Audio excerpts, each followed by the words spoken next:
Question: what do all these games played in the spring split of these 3 major regions have in common? I know that's a lot of games, so take your time. Maybe it's the average game time or the amount of kills. Well, the answer is simple. Annie. In all of these games, Annie was either picked or banned, making her pick and ban ratio an absurd 100%. But how did this seemingly forgotten champion burst into such popularity that it's literally impossible to catch a professional League of Legends game without seeing her face pop up at least once? Seri Annie?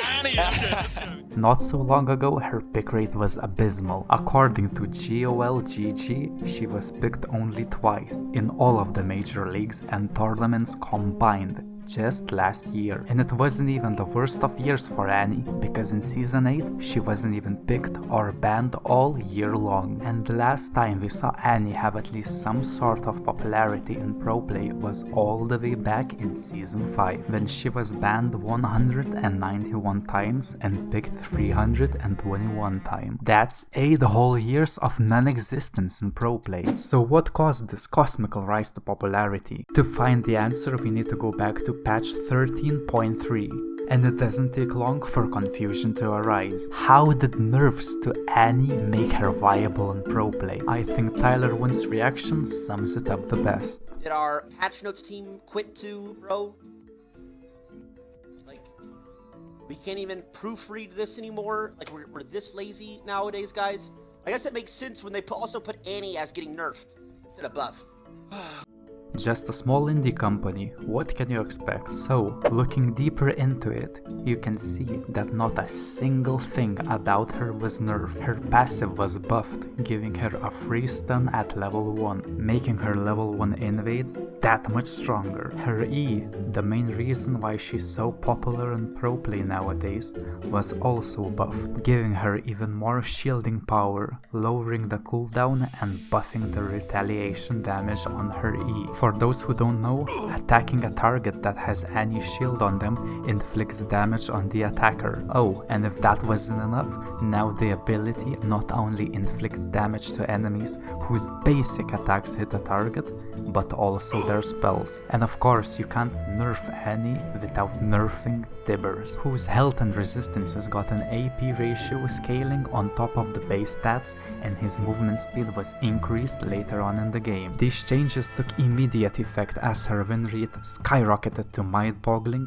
58% in solo queue, and it didn't take long for pro players to catch on as well. Ever since patch 13.3 hit the pro scene, Annie has been a must-ban or pick for all the major regions, with a slight exception of LPL, whose regular season ended around the same time that Annie's rise has started. But I'm pretty sure that with the LPL spring playoffs starting in just a few days, we will see a lot of Annie there as well. As for the other major regions, let's take a look at LEC. Since the start of spring season, there have been 40 games.